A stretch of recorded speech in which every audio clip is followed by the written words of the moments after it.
Ora, muito boa tarde. Bem-vindos. É um gosto estar aqui nos Açores, neste nosso mais um encontro do ECO Local com o Novo Banco. É, na verdade, o 11º, e deixem-me dizer, desta vez, no Novo Banco dos Açores, sublinho dos Açores, para ficar bem registado.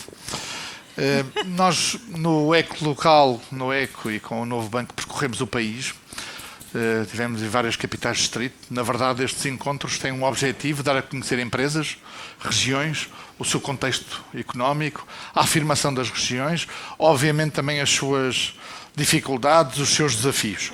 E, portanto, é com muito gosto que aqui estamos também para dar visibilidade às empresas dos Açores, à região, à sua potencialidade económica. E desta vez temos 3 convidados. Enfim, conhecerão, mas que vou passar a apresentar, até porque nos estão a acompanhar também em direto. Miguel Monjardino, professor do IEP, na Católica, do Instituto de Estudos Políticos, natural dos Açores, portanto, provavelmente o verão mais vezes na televisão, provavelmente aqui nos Açores, dada a insularidade e as ilhas, e que é, obviamente, um dos principais, se não mesmo o principal, analista de política internacional e geopolítica do país. Helga Barcelos, vice-presidente do Grupo Barcelos, sobretudo centrada na área do agropecuário, não só, já vamos conhecer também o seu projeto. E a Benita Branco, empresária que veio, na verdade, de Lisboa, do continente, há muitos anos. Exatamente, empresária, e lidera o projeto Lava Homes, além de outras iniciativas, e também vamos conhecer o que é esse projeto e as iniciativas que tem desenvolvido. E também, claro, o Luís Ribeiro, que é administrador do Novo Banco o principal acionista do Novo Banco dos Açores. Nós temos aqui uma prática que é começar por convidar o Luís Ribeiro a fazer uma análise, um retrato económico da região. É um trabalho feito pelo Departamento de Research do Novo Banco e que permite, no fundo, também lançar um mote para estas nossas conversas. Luís. Olá, António, boa tarde. E antes de mais começar por agradecer aqui aos nossos convidados presentes, mútuos, ao professor Miguel Monjardino, à doutora Benita Branco e à doutora Helga, a terem aceito o convite do Novo Banco dos Açores, extensivamente também, naturalmente, do Novo Banco, e é um prazer estar aqui hoje nos Açores, falarmos um bocadinho dos exemplos e também, aqui com o seu professor, do contexto económico em que trabalhamos. Esta é a 11ª localidade onde fazemos este tipo de debates e de proximidade, e agradecer também a todos os aqui presentes. Temos como objetivo que o Novo Banco e o Novo Banco dos Açores estejam próximos dos seus clientes, consigamos debater aquilo que são, de facto, os desafios das regiões e depois encontrar soluções e encontrar caminhos para continuar a crescer. E o ECO próximo dos leitores e a arranjar leitores também, sobre isso. E nós gostamos de olhar para isto aqui como uma lógica de como é que nós conseguimos obter um crescimento económico sustentado, que acho que é importantíssimo para a região e que naturalmente passa pela criação de emprego, pela capacidade de atrair investimento e gerar valor para todos os stakeholders envolvidos. E nós olhamos normalmente para este desafio com base em três vetores fundamentais: o capital humano, o investimento e a produtividade.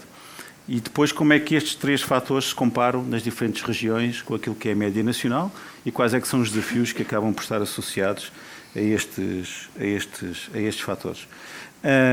A atividade económica dos Açores tem, obviamente, características de uma zona ultraperiférica e da sua insularidade, e isso é visível, e há alguns fatores muito próprios. Nos últimos anos tem tido um crescimento da atividade em média com o país, mas naturalmente partia de um patamar mais baixo. O PIB per capita dos Açores é cerca de 10% abaixo daquele que é o PIB per capita da média nacional, o que mostra que, naturalmente, ainda há um caminho a fazer para que a economia regional se aproxime daquilo que é a média nacional. E depois tem algumas especificidades, como eu dizia. Portanto, é uma região em que 30% do valor acrescentado bruto vem da economia ou do setor público. É uma região que compara com 19% da média nacional. E isso mostra o peso que o setor público tem na atividade económica da região. 9% vem do setor primário, e aqui é o contrário, portanto, em média, em Portugal, só 2% do valor acrescentado bruto é que vem do setor primário. Aqui o setor primário, e não é nenhuma surpresa para nenhum dos presentes que nos está a ouvir, tem um peso muito importante. E depois tem aqui, eu acho que não deixa de ser um desafio nesta lógica em que as economias, e o Sr. Professor com certeza irá falar sobre os desafios globais da economia, apenas 7% vem da indústria. Portanto, é uma região que tem, e muita desta indústria está ligada ao setor primário, portanto é a agroindústria. Compara com 17% da média nacional. Portanto, não é uma região, de facto, que tenha uma grande indústria e um grande setor industrial, e naturalmente o turismo pesa 25%, e esse tem vindo a crescer ao longo dos últimos anos, é uma peça fundamental e muito bem capitalizada pela região dos Açores. Olhando e não querendo ser demasiado crítico, e não sou um pessimista por natureza, e tu sabes, António, mas um dos grandes desafios que eu acho que os Açores têm, olhando para os números, e é o que os números nos dizem, tem a ver com o capital humano. E o que acontece é que, se os Açores compara bem numa pirâmide etária com a média nacional, até tem uma população mais jovem, nos últimos anos teve um decrescimento populacional, em particular da população ativa. E, naturalmente, sem mão de obra, a atividade económica tem dificuldades em crescer, e sem atrair essa mão de obra, a atividade económica tem dificuldades em crescer. A população ativa nos Açores decresceu nos últimos censos, 2011-2021, 6%. Portanto, e isso não deixa de ser um desafio muito importante para a região. Portanto, se somarmos a esta escassez de mão de obra, que não deixa de ser uma realidade local, e temos aqui vários empresários que provavelmente poderão falar sobre estes desafios, temos também um tema da capacitação dessa mão de obra. E quando nós vamos ver os índices de escolaridade, a começar no ensino superior e depois passando também para o ensino secundário, apenas 16,9% da população dos Açores tem habilitações académicas de ensino superior e 42,4% do secundário, que compara muito, com níveis muito inferiores àquilo que são hoje, quer o ensino académico, quer o ensino secundário. E isso acho que é um grande desafio que temos para os Açores. Porque se nós queremos colocar os Açores numa cadeia de valor, criando mais valor para a população e mais valor para os empresários, nós temos que conseguir criar projetos de diferenciação em que cada unidade de hora trabalhada gere mais valor. Porque nós não conseguimos distribuir valor sem o criar, e esta criação de valor vem também pelo conhecimento, e os Açores têm aqui um desafio nesta economia do crescimento que é muito importante. Só mais 2 ou 3 números, para também não ser muito maçador com tantos números. Também se verifica aqui alguma assimetria no desenvolvimento. Somos 9 ilhas, isto não deixa de ser 9 ilhas, estamos em São Miguel, e se eu comparar São Miguel com as outras ilhas, o desenvolvimento não é exatamente homogéneo em todas as ilhas, é muito visível em alguns indicadores. Começa logo, enfim, para quem está à procura de casa em São Miguel, se calhar não gostará tanto, mas o próprio preço do imobiliário em São Miguel hoje está muito perto daquilo que é a média nacional. Se eu for a Santa Cruz da Graciosa, é para aí 600 vezes menos do que é o preço médio de transação em São Miguel. Portanto, naturalmente tem positivo, tem um crescimento, gera valor, mas não deixa de ser também sempre um desafio a criação de habitação para as diferentes necessidades, naturalmente atraindo investidores para o crescimento médio e médio-alto é muito positivo para os Açores, mas gerar capacidade, também ter habitação para quem tem que vir trabalhar e para quem tem que crescer, não deixa de ser um desafio extraordinariamente importante. Depois há um desafio de dimensão de empresas. Um fator que eu achei interessante aqui é que 79% das empresas são individuais. Portanto, não é só a questão das microempresas, que têm sempre um peso grande na economia portuguesa. Nos Açores ainda são mais pequenas, são sociedades em nome individual, ou ONIs, a conjugação dos dois, são 79% das empresas, o que mostra, de facto, que depois, para ter desafios, em particular nesta região, de crescer, de exportar, eu aqui não tenho que sempre ter cuidado, de exportar também pode ser exportar para o continente, mas não me entendam mal, não é com mau sentido, vender para fora daquilo que é a região autónoma dos Açores, tem que se ter alguma dimensão, tem que se ter capacidade de chegar aos mercados, e esse não deixa de ser um desafio importante. Por fim, temos também aqui o desafio da execução do PRR, que acho que é importante na atração de investimento. Daquilo que eu tenho aqui, estão 725 milhões de euros aprovados em 18 projetos, 10 na resiliência, 3 na transição digital e 10 na transição climática, com um grau de execução até superior àquilo que é o PRR no país, mas o dinheiro está a tardar a chegar.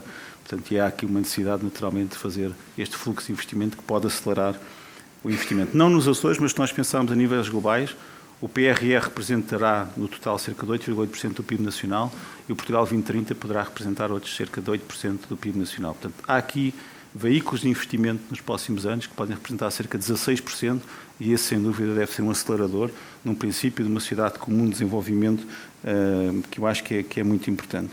Por fim, O turismo, naturalmente, tem tido um peso muito grande aqui nos Açores. Temos aqui uma empresária ligada ao setor de alguma forma. Ainda se registra alguma sazonalidade. Uma parte importante da receita do turismo nos Açores, 39%, vem no período, se for em hotelaria, 39% vem no período de julho a setembro. Se formos para o alojamento local, até é mais, é perto de 45% das receitas são no período de julho a setembro. Portanto, há que combater ou tentar combater esta sazonalidade, que é importante para termos este crescimento mais sustentável. E depois, naturalmente, gerando mais valor, o REFPAR, o rendimento por alojamento disponível nos Açores é inferior. Portanto, há que ter capacidade de gerar valor atraindo um tipo de turismo, que é giro porque 39% do turismo tem origem em Portugal, dos turistas, 11% nos Estados Unidos, 11% da Alemanha e 6% da França. Portanto, há aqui mercados, de facto, que são importantes para os Açores e que podem ser potenciados. Portanto, eu diria que os Açores têm desafios, desde logo associados à sua tipologia, serem 9 ilhas, à sua localização.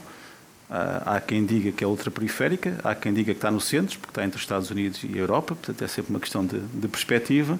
Tem um desafio grande na capacitação e na formação da população, que eu acho que isso devia ser uma aposta, de facto, regional, porque é aquilo que pode diferenciar e pode criar valor no médio prazo, e esse seria um dos indicadores que eu deixaria em cima da mesa, e depois para ouvirmos naturalmente aqui os nossos convidados. Muito bem, obrigado, Luís.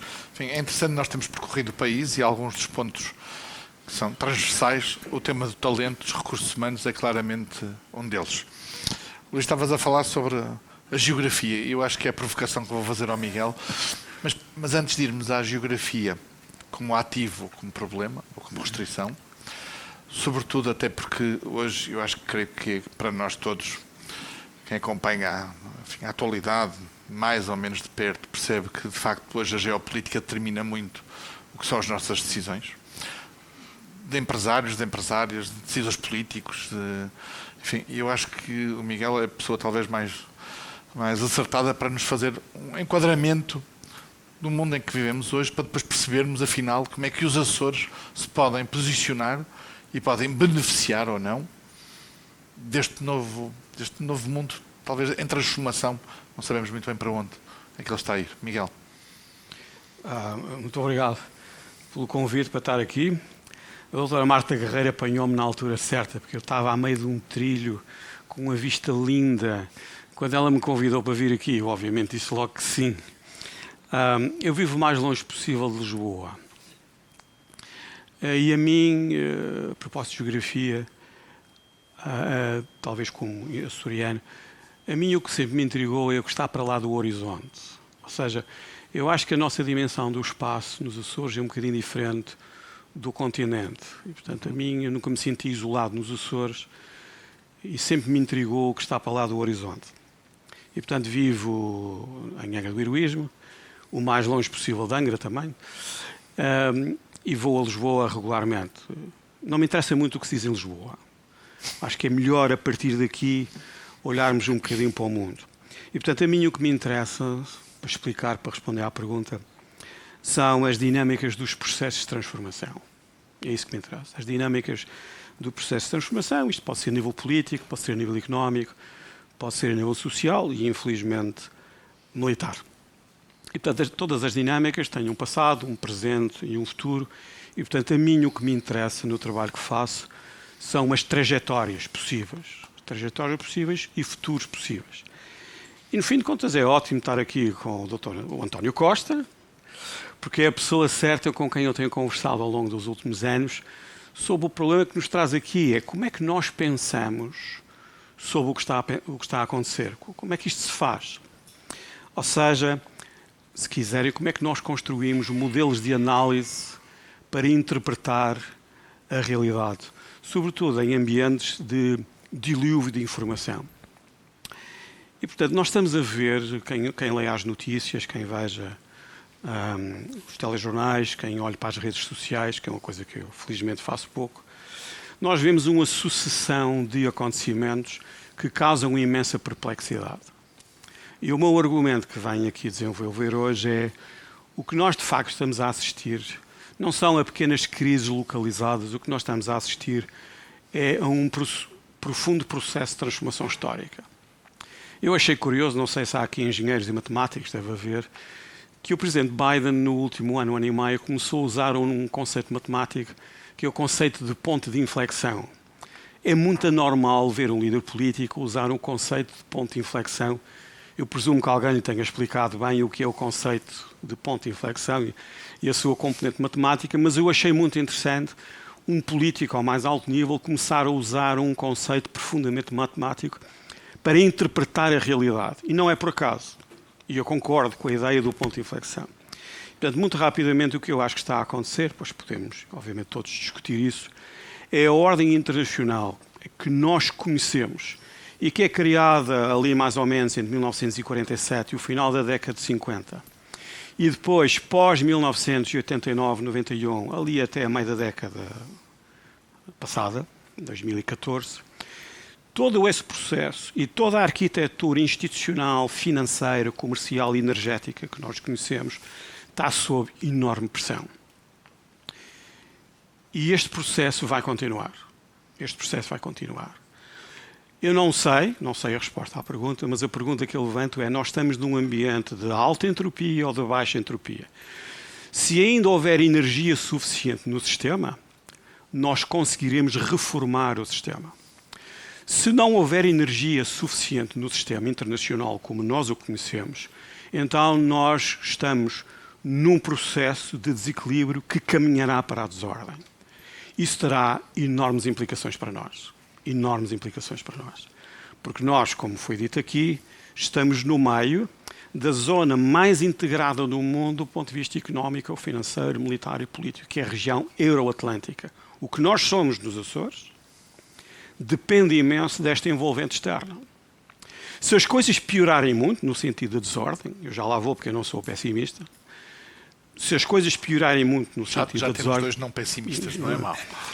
Se as coisas piorarem muito no sentido da desordem, então o mundo e os fluxos económico-financeiros que nós conhecemos vão mudar imenso. E nós aqui nos Açores pagaremos um preço muito elevado por isso. Se nós, em contrapartida, caminharmos para uma solução em que nós ainda temos energia política suficiente dentro do sistema para o reformar, então isso será, obviamente, bom para nós. E vou calmo já. O momento de maior... Ou seja, isto é um processo que durará muitos anos. O período mais complicado para nós, penso que é nas próximas semanas até ao início da próxima década. Será um processo muito turbulento a nível interno e externo, portanto tem duas dimensões, mas eu acho que se nós, região euroatlântica, conseguimos dobrar o início da década de 30, mais ou menos como nós estamos, o nosso futuro será muito, muito promissor, porque aí nós provavelmente teremos prevalecido na criação da ordem que mais nos interessa. Se nós não conseguirmos, então, até ao fim da década, assistiremos à desagregação da arquitetura institucional, económica ou financeira tecnológica que nós conhecemos. Deixem-me só terminar com uma breve reflexão. Nós fomos todos educados nas universidades e as empresas funcionam assim, e a administração pública funciona assim numa lógica vertical. Nós somos educados na universidade para nos especializarmos numa área. A administração pública está estruturada de uma determinada forma muito vertical e as empresas tendem, pelo menos em certas áreas, a serem ainda muito hierarquizadas. O que nós estamos a assistir neste processo de reorientação histórica é a introdução do conceito de complexidade, e isto vai tornar as organizações muito mais horizontais. Ou seja, o processo de decisão governamental ao mais alto nível e também da administração pública vai ter que ter em conta áreas que estão tradicionalmente fora da competência das instituições, como as conhecemos até agora. Portanto, os ministérios, se quiserem adaptar-se bem a esta área, ou também à administração regional, terão que ser configurados de uma forma completamente diferente, porque os decisores políticos e os altos funcionários terão que passar a perceber muito bem como é que uma decisão, por exemplo, tecnológica, tem repercussões em muitas outras áreas. A nossa administração pública e as nossas empresas, do pouco que eu conheço de empresas, não me parecem estar estruturadas para se adaptarem a um mundo em que a realidade passa a ter estas componentes. Deixem-me só dar um exemplo, que há bocadinho estávamos a falar e eu calmo já.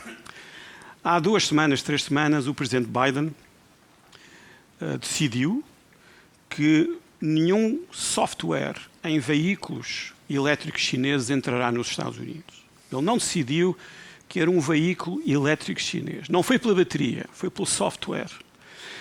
Os carros elétricos hoje em dia são sobretudo software. E quem dominar esse software e a construção desse software e tudo o que isso implica, terá enormes vantagens comerciais e económico-financeiras. Basta ver o Salão Automóvel de Paris, o que é que está a acontecer. O presidente Macron ontem esteve lá, visitou muitos stands, mas não foi a nenhum stand de fabricantes de automóveis chineses. Portanto, nós vamos começar a ver as implicações, no fim de contas, de todo este processo em áreas muito ligadas umas às outras, e o argumento que eu trago aqui para concluir é que todo o governo, toda a administração pública e também muitas empresas terão que perceber muito melhor as consequências deste processo de crescente complexidade deste novo mundo onde nós vivemos e o que isto obviamente significa para os Açores. Só uma nota que posso complementar ao que dizia o Miguel. Portugal foi muito assertivo nas decisões em relação à Huawei, mais do que outros países europeus, com decisões que afetam seja a administração pública, seja as grandes empresas, nomeadamente telecoms. Porquê? Porque o processo foi tomado e a decisão foi tomada depois de haver contratação pública, depois de haver contratação de investimento, e estamos a falar nomeadamente da rede 5G e de tudo o que isso implica do ponto de vista da tecnologia, seja para a administração, seja para as empresas portuguesas, para as grandes empresas, tecnologia, as operadoras, seja depois para a economia. Eu não gosto muito de pôr a coisa nestes termos de economia real e economia, porque outra não é real, mas enfim, mas para a economia real de proximidade.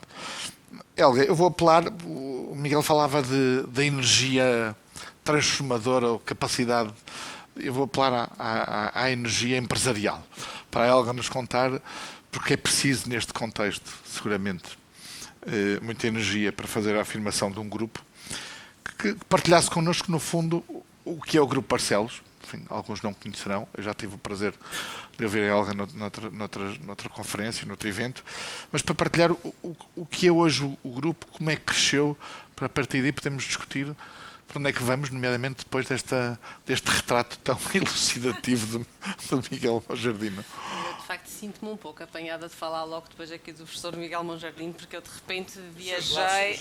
Os gelados. Eu de repente viajei. A geopolítica e os gelados. Já tem um título para uma notícia. Em primeiro lugar, eu gostava de agradecer o convite à doutora Marta Guerreiro e ao Novo Banco para estar aqui presente nesta conferência. Ora bem, então explicar um pouco aqui do Grupo Barcelos. Eu penso que grande parte das pessoas aqui devem conhecer o Grupo Barcelos, não por Grupo Barcelos, mas por Quinta dos Açores, Exato. Que é a marca conhecida aqui a nível da região, e daquilo que eu ia ouvindo aqui o Dr. Luís Ribeiro falar sobre a realidade da região, não é? Em termos económicos, aquilo que representa o setor primário, aquilo que representa o setor secundário e o setor terciário. Eu acho que tenho a sorte, a felicidade de poder dizer que nós atuamos nos 3 setores. E que isso nos permite conhecer e respeitar as 3 realidades. E quando nós passamos a conhecer e a respeitar, às vezes tudo torna-se mais interessante, mas também mais difícil, não é? Esse conhecimento de causa. Geralmente digo que ficamos comprometidos e é muito mais difícil, muitas vezes, tomar a decisão. Nós trabalhamos desde a parte da agricultura e o grupo começou com uma exploração de vacas leiteiras. O meu pai, na altura, foi grande importador e impulsionador de melhorias genéticas a nível da região. Portanto, trouxe muitos animais de fora para cá para fazer a melhoria genética da base dos animais. Um dos sonhos sempre foi vir a trabalhar o leite e a carne em produtos de valor acrescentado, e foi através deste sonho que nós entramos no setor secundário e passámos a conhecer a realidade da indústria, o que também é interessante, não é? Porque enquanto produtor agrícola muitas vezes dizíamos o dinheiro fica todo na indústria e eles é que não inovam, e eles então é muito bom conhecermos a realidade, percebermos as Foram para lá, não é? dificuldades da Para indústria. tentar ver se ficavam Fomos para com o lá, dinheiro tal também, e qual.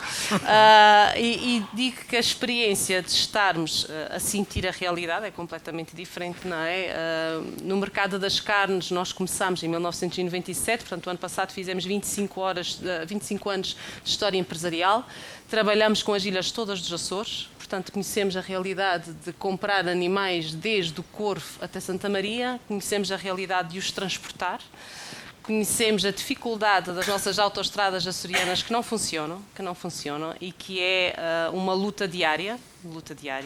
Sabemos o que é ter muitas vezes que ligar para o nosso cliente e dizer esta semana nós não conseguimos cumprir com o nosso escalonamento de peças de carne IGP porque não conseguimos colocar animais do pico na Ilha Terceira para desmanchar.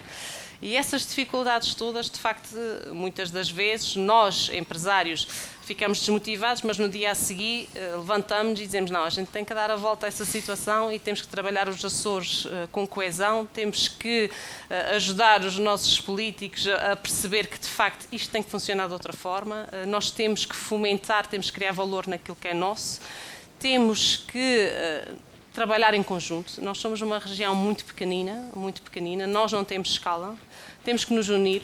Posso-vos dizer que não nós trabalham trabalhamos... em conjunto, não resisto à provocação. Não trabalham em conjunto? Eu ia lhe dizer isso. Eu orgulho-me de dizer que somos uma das empresas que mais trabalha em conjunto aqui na região. Para já, porque como trabalhamos nas ilhas todas, reconhecemos a realidade de cada ilha. Trabalhamos com as associações de agricultores, para garantir o agrupamento, que conseguimos chegar a todos, eles são os nossos compradores, nas ilhas é através deles que fazemos a compra dos animais. Trabalhamos com as companhias todas marítimas, portanto conhecemos a realidade e o que nós percebemos quando nós somos ilhéus, percebemos que temos que estar bem com toda a gente. Isto é uma realidade tão pequena, nós chegamos muitas vezes a transportar carga dos nossos concorrentes nos nossos contentores, porque eles não conseguem fazer contentor específico e fazemos um processo de grupagem e podem ser nossos competidores diretos, mas é importante nós cumprirmos, nós sabemos essa realidade e o dia que eu quiser colocar carga nos contentores deles também quero que tenham essa postura, esse respeito. E nós depois, quando nos lançámos na indústria, apesar de conhecermos muito bem o negócio da carne, e eu acho que somos muito mais conhecidos por aquilo que temos feito e temos desenvolvido na região através da carne, quer por termos sido a primeira empresa a levar a carne dos Açores, indicação geográfica protegida, a ser conhecida lá fora e a ser comercializada, e que hoje em dia é um produto de bandeira e que foi levando as outras carnes. O setor das carnes, para quem desconhece, cresceu muito a nível da região e atualmente é um setor que cada vez mais ganha importância.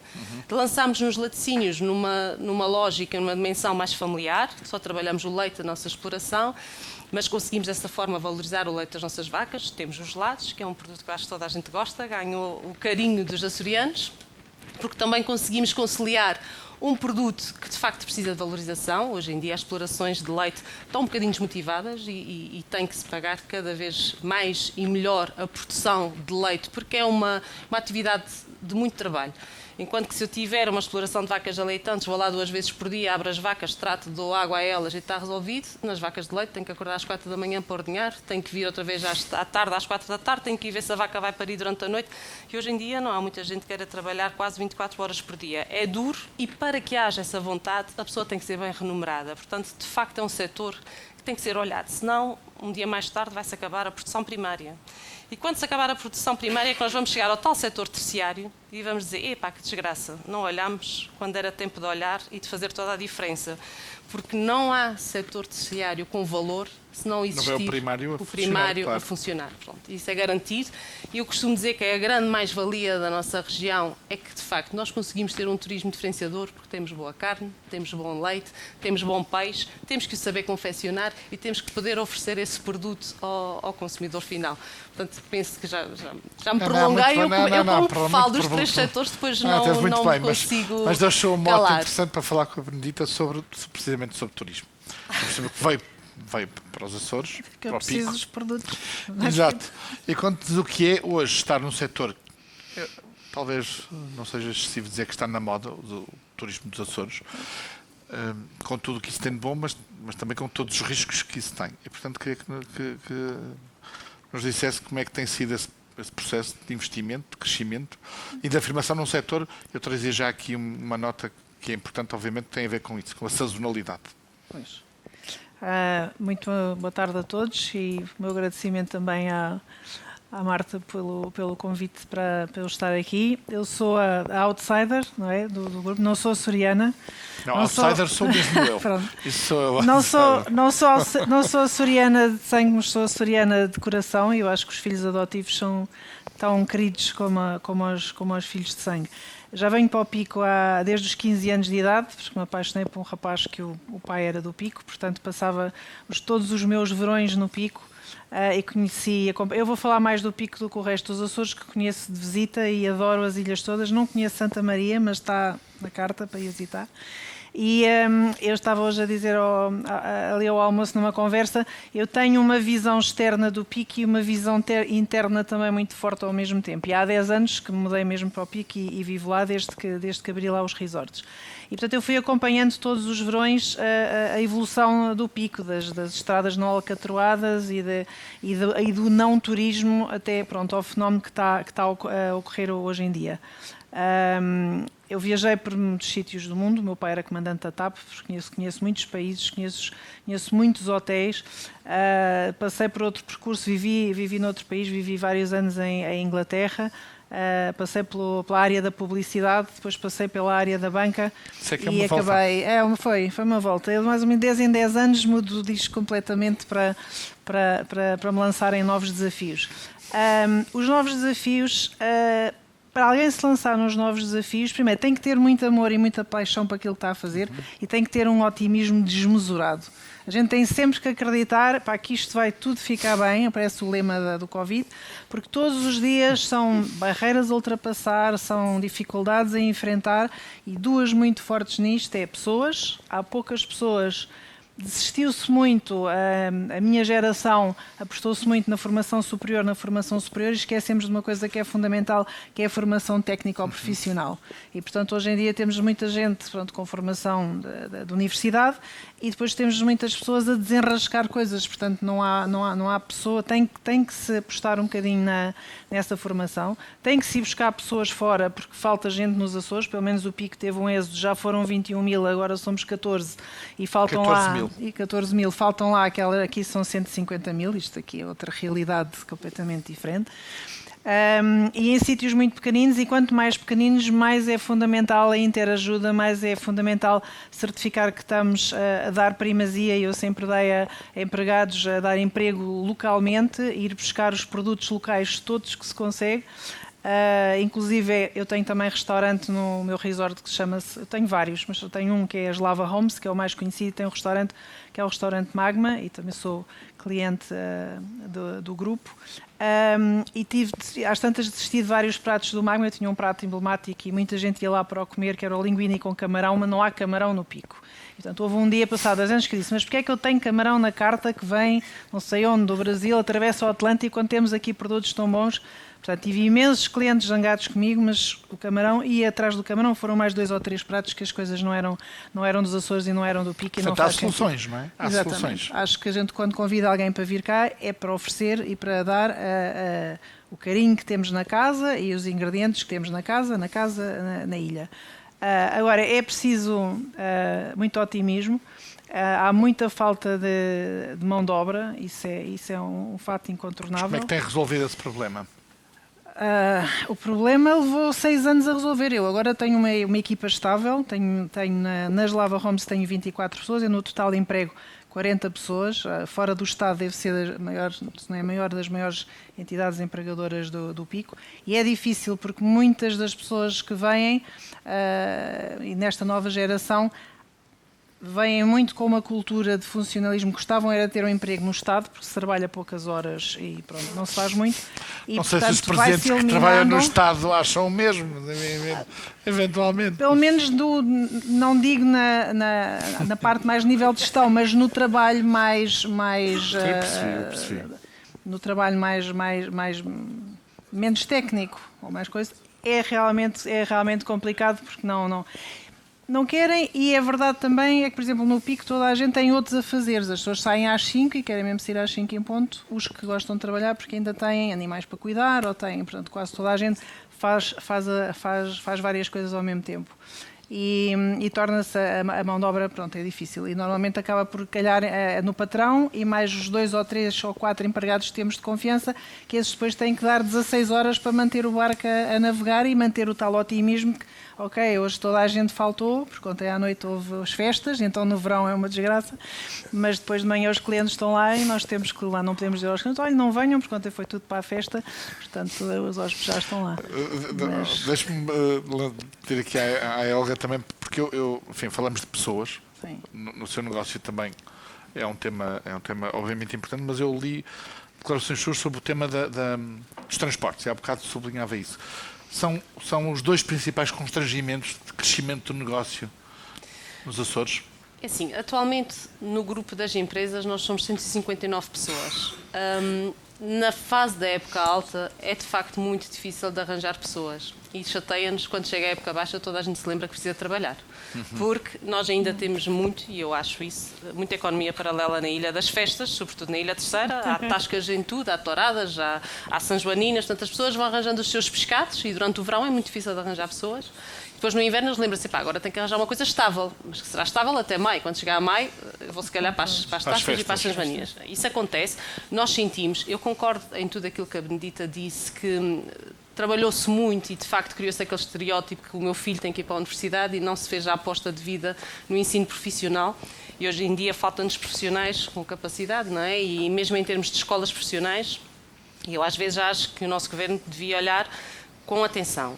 Nós precisamos ter uma visão estratégica e temos que ver quais são os setores que são fundamentais para a região e temos que apostar nestes, não é? Às vezes queremos toda a gente ir um curso de marketing, mas as empresas não precisam todas de um elemento de marketing. Mais depressa vai ser necessário o carpinteiro e o canalizador, que amanhã ninguém sabe onde é que os vai encontrar e que se estivermos a fazer vários resorts vamos precisar que alguém vá lá resolver, vamos precisar do funcionário de mesa bar, mas que saiba fazer o atendimento correto, e isto são investimentos grandes e é preciso fazer esse investimento.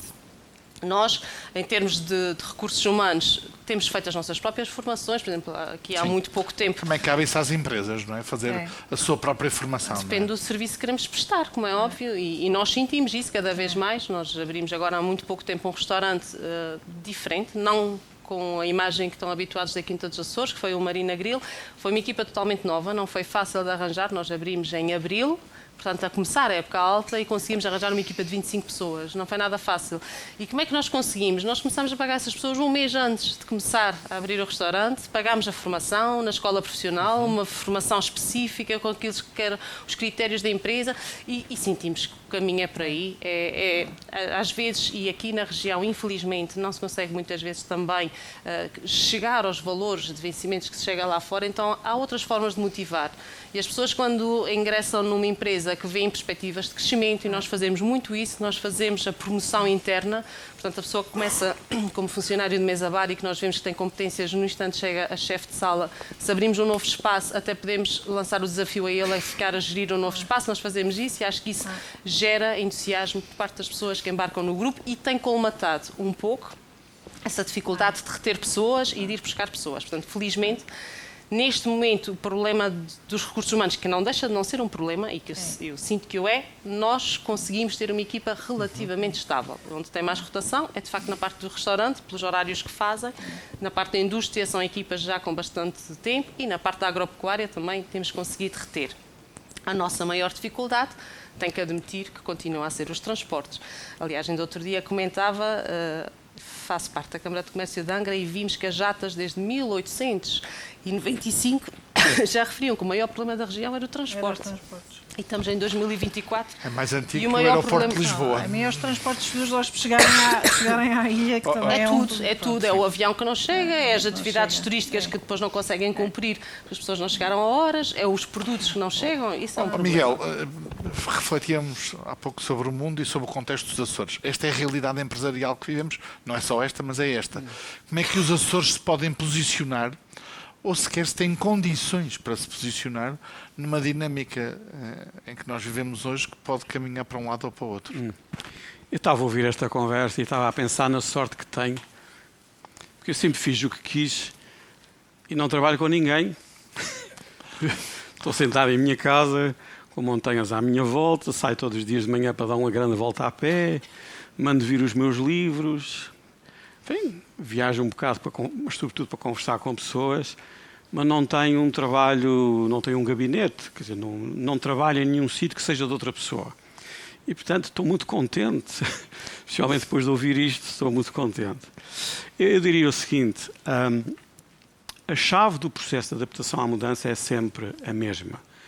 É compreender bem aquilo que está a acontecer, sem ilusões,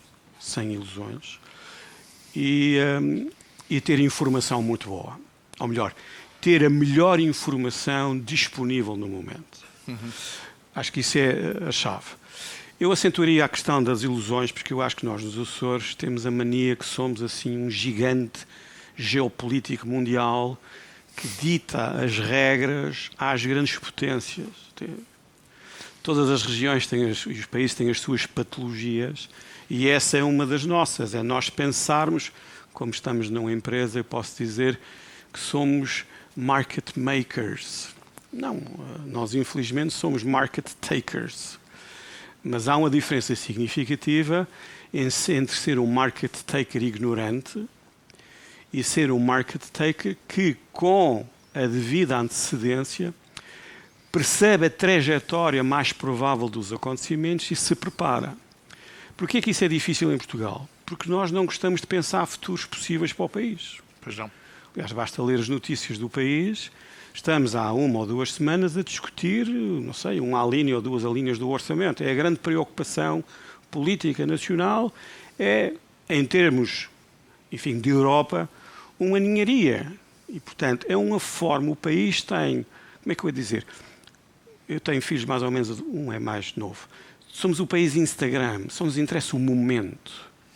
Não temos nenhuma preocupação em perceber a trajetória dos acontecimentos, perceber as implicações que isto tem para nós, sem ilusões nenhumas. Esta é a nossa realidade. E como é que nós nos adaptamos. Portanto, eu diria que convém perceber muito bem o rumo estratégico dos acontecimentos, mas as suas implicações em termos tecnológicos, em termos científicos e em muitas outras áreas, que antigamente eram coisas que estavam fora do processo tradicional de decisão política.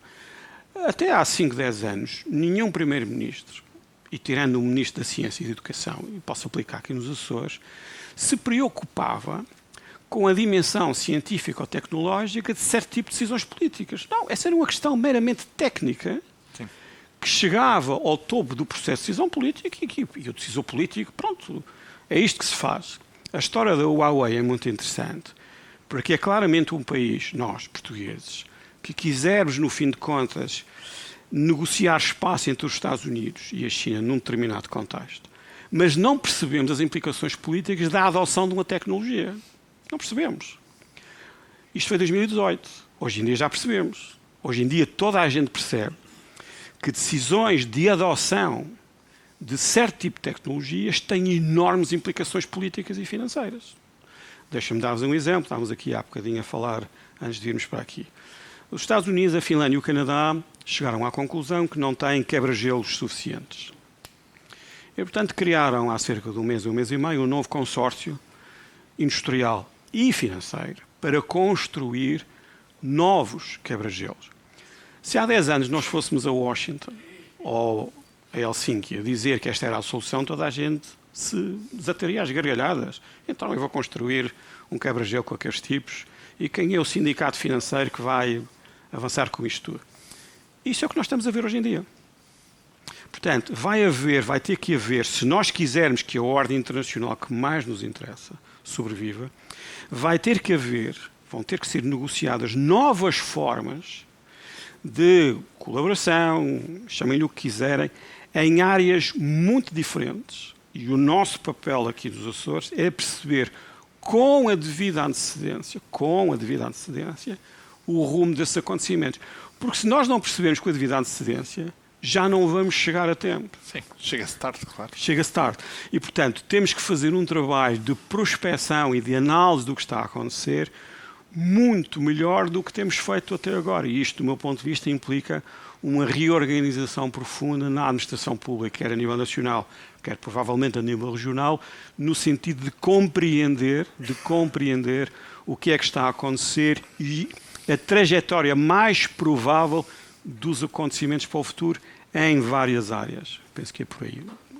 Luís, falavas há pouco de formação, qualificação, mas sobretudo, até porque estamos aqui num banco, de investimento, nomeadamente PRR, de capacidade de execução. E o papel do sistema financeiro nesse processo?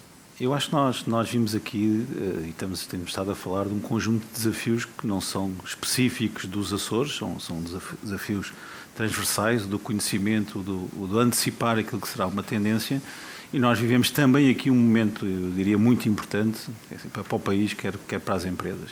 E temos, de facto, um conjunto importante de desafios.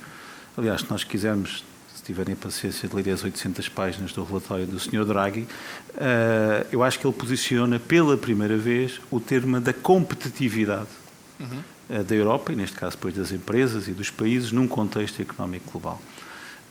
E aquilo que naturalmente os bancos devem fazer é aproveitar o seu conhecimento e colocá-lo ao dispor dos seus clientes. Nós hoje temos estas reflexões, se calhar tenho que passar a convidar o Miguel mais vezes para termos estas discussões, precisamente sobre aquilo que está a acontecer. O que é que acontece quando a tensão entre os Estados Unidos e a China aumenta? E nós pensamos, não acontece nada. O novo banco tem a maior cota de trade finance em Portugal. E o comércio mundial está a ser alterado profundamente. Hoje, a desglobalização. Não só a desglobalização, mas como a alteração dos fluxos.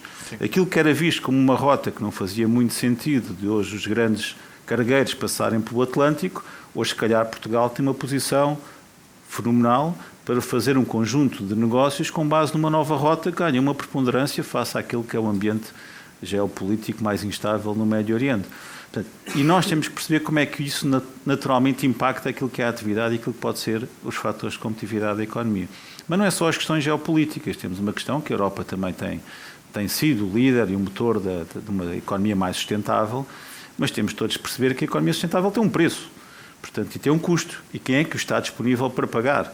E na Europa há muita tentação de achar que o consumidor final o vai pagar. Eu não acredito. Quer dizer, se houver dois copos iguais, um custa €1, feito, não vou dizer, não na Europa, e outro custa €2, feitos na Europa, e se os copos forem iguais, o consumidor final tendencialmente vai comprar o copo que custa €1. Portanto, tem que haver aqui uma influência política e um aceitar da parte da Comissão Europeia que essa transição para uma economia mais sustentável tem um custo. Mas as empresas têm que se adaptar, as empresas têm que conseguir fazer esta transformação. Se em cima disto colocarmos o tema que já falámos, das competências, da qualificação das pessoas numa sociedade que temos que ter mais capacidade de adaptação, temos que ter uma visão mais holística dos problemas, temos que conseguir fazer mais coisas em vez de ser especialistas só num ponto, e isso requer investimento na requalificação das pessoas numa sociedade que tem também uma idade média superior.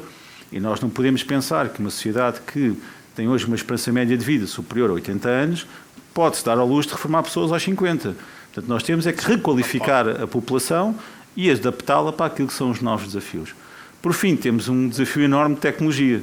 Portanto, porque de facto a tecnologia está a ter uma transformação fundamental. Falámos aqui de setores de serviços, turismo, agrícola, mas a tecnologia hoje, eu visitei, não aqui nos Açores, mas uma produção leiteira que tem uma tecnologia de ponta fantástica. Portanto, e de facto exige investimento e exige conhecimento. Hoje a agricultura é científica, sim, não é à espera que vê se chove amanhã e comprar o borda d'água. Portanto, há que conseguir de facto fazer isto. E o que os bancos têm que fazer é colocar o conhecimento ao lado dos seus clientes, acompanhar os clientes ao longo dos seus processos. E hoje a banca portuguesa, enfim, aqui representa naturalmente o novo banco, é o que me interessa, é uma banca que está capitalizada, que tem um rácio de transformação do mais baixo que existe na Europa, tem indicadores de eficiência do melhor que existe na Europa e deve acompanhar, liderar em conjunto com as associações, com as empresas, esta transformação, porque é o fator, de facto, que nos vai levar a um novo patamar de criação de riqueza. E os bancos, e o novo banco, naturalmente, vão ter um papel, e têm que ter um papel muito ativo nesse processo. Falavas num ponto interessante que é da escolha do consumidor. Na verdade, a banca também vai ter um papel aí nessa transição, porque nós sabemos hoje que o custo de crédito será maior ou menor em função do cumprimento de rácios, um palavrão que é a taxonomia, enfim, a sustentabilidade.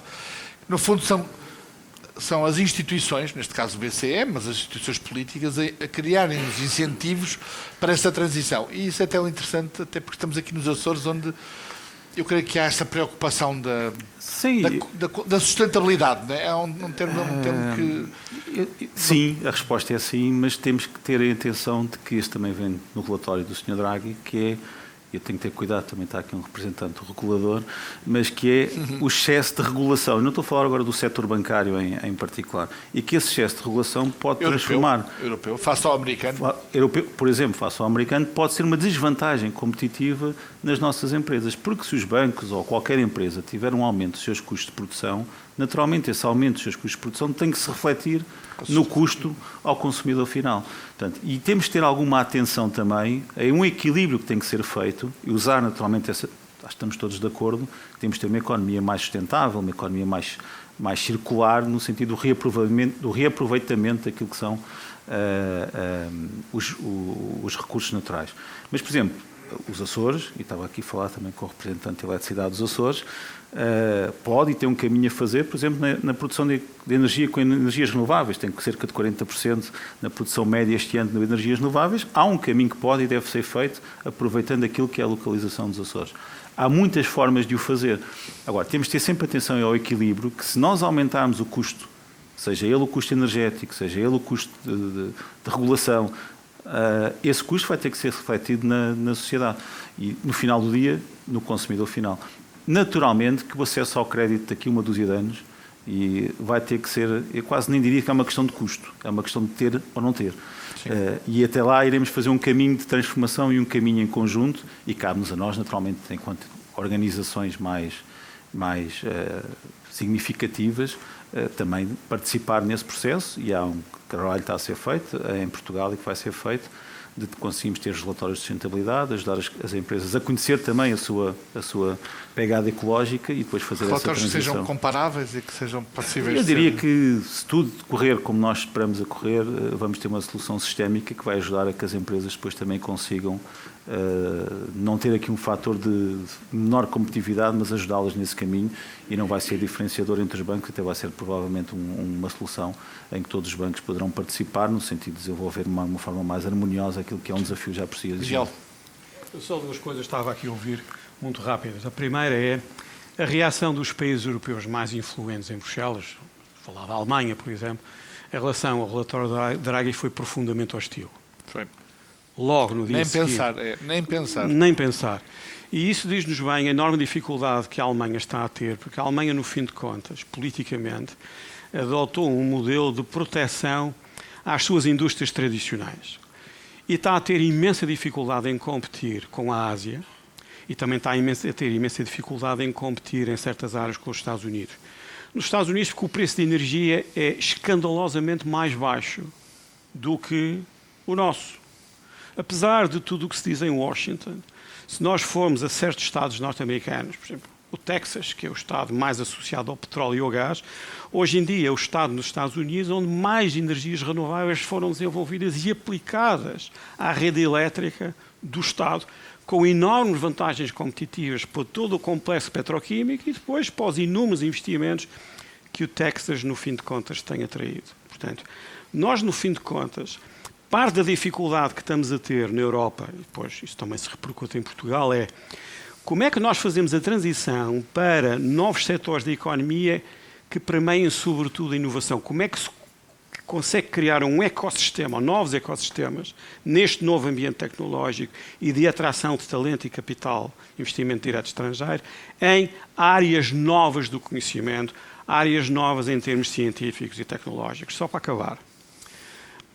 Eu queria introduzir o conceito de generalista integrador, que eu acho que é isso que eu faço hoje em dia. Ou seja, eu fiz o curso de Direito, que foi o maior equívoco da minha vida, pronto, mas todos nós temos direito a cometer pelo menos um erro catastrófico nas nossas vidas. E depois mudei de área, fui-me embora, mas claramente fui educado numa área em que me especializei, e é aquilo que eu trabalho na universidade. Mas o trabalho em termos de comunicação, no Expresso, SIC Notícias e coisas afins, tem muito a ver com deixar de pensar de forma vertical, porque eu percebi que de forma vertical eu não conseguia explicar bem o que estava a acontecer, e adotar um modelo, ou criar um modelo de análise que é muito mais horizontal, de associação de conhecimentos em áreas diferentes. E, portanto, eu diria, especialmente aqui nos Açores, que nós precisamos desenvolver um sistema que encoraje as pessoas a pensar de forma horizontal ao longo de várias áreas para nós nos posicionarmos. Qual é a dificuldade? É que isto implica, provavelmente, um modelo de educação diferente. Provavelmente, não pode ser desta forma, tem que ser de uma forma diferente. Se perguntarem qual é, eu não sei. Mas, como o António Costa sabe, ler coisas muito antigas, e enfim, também temos aqui outra pessoa que sabe deste assunto, ler coisas muito antigas ajuda. Porque nós temos a ideia que estamos a viver uma crise única na política internacional. Não é verdade. Mas como deixámos de ler história, e deixámos de ler na generalidade, nós, no fim de contas, vivemos no presente, vivemos da doença do presentismo, que é achar temos um momento único. Como não temos memória, não sabemos bem, primeiro, o que é que está a acontecer, segundo, o que é que devemos fazer. E, portanto, estamos numa fase muito atabalhoada da tentativa de resposta. Mas, com o tempo, a bem ou a mal, nós chegaremos lá. Obrigado. Eu estava aqui a pensar na Guerra do Peloponeso. Né? Vejam lá no que é que eu estava a pensar, que foi uma cadeira aqui que o Miguel me deu não há muito tempo. Enfim, estamos a terminar esta tão interessante conversa, ficávamos aqui muito mais tempo, mas eu vou convidar a Helga e a Benedita também com é um desafio. Com a realidade que têm hoje, se fossem governantes de governo regional, imaginem-se decisoras de política regional, aqui nos Açores, qual é que seria a prioridade do ponto de vista de política económica a pensar no que é a realidade empresarial que vivem e a gostariam de viver? Benedita. Vamos voltar um bocadinho outra vez ao mesmo. Os transportes, no meu caso, facilitar e garantir que há boas alternativas para fazer chegar os turistas à ilha, é a formação de pessoas e tornar atrativo e se buscar pessoas de fora, voltar a repovoar os Açores com pessoas, porque é preciso essa mão de obra, que nos leva a outro problema, que é a habitação, onde é que essas pessoas vão Onde é que vão ficar? Sim. E, no geral, já está com 3 pastas. Com 3. Mas vou dizer mais 2. Pelas minhas contas. Era fundamental desburocratizar-se os procedimentos todos, porque os empréstimos bancários é uma de cabeça gigantesca. Está aqui a pessoa certa para resolver esse problema. Os fundos dos governos é uma dor de cabeça gigantesca. E a parte toda de contratação, nós depois de contratarmos uma pessoa, nós andamos ali em piques a ter a certeza se temos aquele mês, não é, para decidir, mas nesse mês eles comportam-se todos muito bem. E depois de repente passa um mês e começam ali a fazer ronha e a gente tem que levar com eles um ano, porque ao contrário do sistema americano, que o meu amigo não trabalha, rua, a gente tem que ficar com aquela pessoa 12 meses. É impossível depois mandar uma pessoa embora, a não sei que ela rouba ou difama a empresa, ou tem que se fazer, que é mais uma tonelada de papéis para conseguir pôr a pessoa dali para fora. Portanto, eu acho que devia-se, mas isto agora é um desejo que eu sei que é completamente irrealizável, de se vir a flexibilizar mais o mercado de trabalho outra vez a favor do patronato. Isso não vai acontecer nunca. Mas era necessário, porque também o facto das pessoas também saberem que podem ser mandadas embora. Se fizer as coisas a favor da economia, talvez seja mais fácil. Talvez. Helga. Eu coloquei-me na indústria. Até na sua função, enfim, associativa, terá aqui uma visão. Uma coisa só aqui muito rápida, que é um empregado, e eles queixam sempre ganham um pouco, e é o salário mínimo, mas um empregado de salário mínimo custa-me 16 mil euros por ano, fora alguns prémios, 17. E eu, por exemplo, no restaurante, para pagar aquele empregado, eu tenho que vender 34 mil euros para praticamente o dobro. E por isso é que depois há tantos ENIs, porque é que o que as ENIs têm? Não têm empregados, portanto, assim só podem puxar tudo por si e não têm aquela... A nossa criatividade jurídica e financeira. Helga. Bom, eu, como dizia, nós passámos da agricultura para a indústria transformadora porque achávamos que conseguíamos fazer muito melhor, que era muito e que íamos conseguir criar a diferenciação. Eu jamais queria ir para uma pasta do governo ou estar no governo regional, porque é muito mais fácil estarmos fora e dizer eu fazia isso, fazia aquilo, mas lá não queria. Portanto, essa parte era garantida. O que é que eu acho? os transportes uma vez por todas. Acho que de facto é a grande dificuldade da região, porque eu acho que nunca se olhou. Eu penso que eles vão começar a mudar. Por acaso, ainda outro dia tive a oportunidade de ouvir a senhora Secretária da Mobilidade e Transportes dizer precisamente isso, que nunca foi visto a região como aquilo que pode criar em termos de tecido económico. Nunca se pensou nas trocas internas. Nós pensámos sempre para fora e o que vem de fora para cá. Aliás, muito mais o que se importa. Esqueceu-se o que se exporta, que é um problema, e que a senhora Secretária disse tens toda a razão, e temos cada vez mais olhar para aquilo que a região está a ganhar poder de exportação. Nós estamos a crescer na parte da exportação e para aquilo que é a criação de valor e económico interno, porque nós temos ainda dificuldade de fazer chegar os produtos às diferentes ilhas, não existe de facto essa rede, muitas vezes vai-se buscar o iogurte fora, Portugal continental, quando há fábricas que deixam de os produzir porque não os conseguem pôr nas ilhas e não tornam viável e competitivo o produto. Portanto, eu acho que a gente tem que olhar para a região como fomentando aqui as trocas económicas. Portanto, olhava para a pasta dos transportes, sem sombra de dúvida, acho que é fundamental para a região a pasta da formação. Considero que é também fundamental para o sucesso da região a educação. E aqui não é só a formação profissional, é a educação dos pequeninos. E tenho a sorte de ter 2 filhos, de os acompanhar no ensino. Felizmente, acho que eles estão numa escola que trabalha muito o pensamento crítico, que desenvolve trabalhos com os miúdos, em que eles se sentem parte da sociedade e que dão ideias e se calhar até fazem uma peça de teatro e tudo mais. Isso é bom, isso faz com que eles aprendam a ser seres humanos diferenciadores, mas acho que é a educação de pequenino. Temos que olhar para essa realidade. Eu custa-me a crer que haja o abandono escolar que haja o analfabetismo que ainda há, não faz sentido.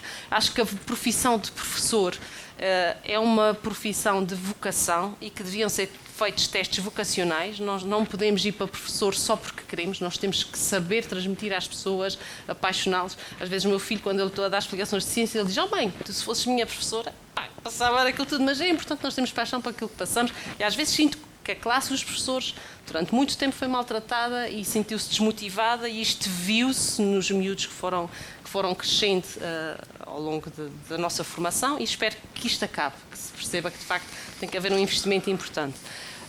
A outra questão que gostava aqui de deixar um desabafo em relação aos PRRs, em relação aos investimentos, por exemplo, e que acho que o nosso Governo Regional devia olhar bem para isso, é que nós geralmente, quando vêm os fundos aqui para a região, e muito se calhar culpa dos técnicos, e alguém vai ficar a olhar para mim de banda, mas eu tenho que o dizer, nós trabalhamos como os polícias. Eu vou cortar aqui, vou cortar aqui, vou cortar aqui, vou cortar aqui, e ninguém olha no sentido, este envelope financeiro vai fazer com que as empresas cresçam, vai fazer com que a nossa região desenvolva, e eu tenho que ajudar essa gente de facto a investir. E nós deparamos-nos com tanta burocracia associada aos projetos que têm esses envelopes e as empresas, na sua grande maioria, não querem recorrer a eles, porque já estão fartas de responder aos e-mails com 50 perguntas, com mais isso e mais aquilo, e as pessoas não têm tempo para isso. E é uma pena. Sobretudo nos Açores, nós perdemos muito deste potencial de investimento por causa disso. Ficamos aqui quase com um programa de governo. Miguel, últimas notas. Miguel, últimas notas depois desta conversa, e ainda por cima falamos de professores, enfim, Miguel também é professor, mas sobretudo... Não, a minha última nota é que vem aí um mundo muito interessante.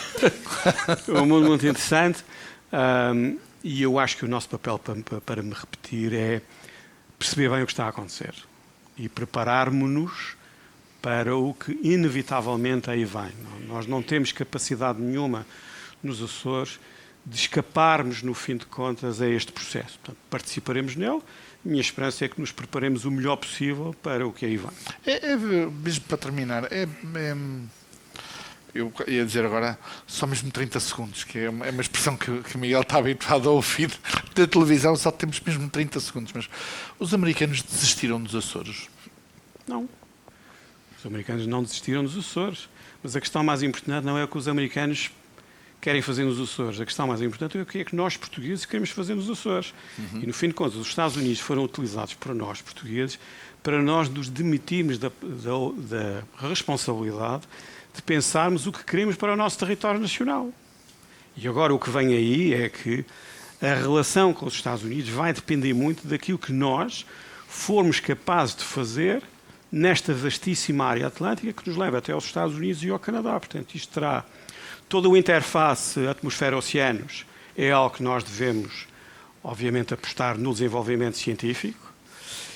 Teremos uma dimensão marítimo-naval muito importante pela frente, em que teremos que investir, porque se nós não o fizermos, alguém o fará por nós.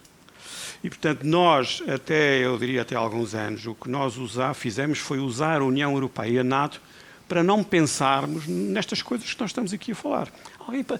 Isso é muito complicado, alguém pensará por nós. Eu diria que esse tempo acabou. Esse tempo acabou. Nós vamos ter que pensar muito bem no que é do nosso interesse. Porque se há algo que a ordem internacional nos fez, foi abolir a ideia, o conceito, se quiserem, do interesse nacional. Não. Os Açores fazem parte do interesse nacional.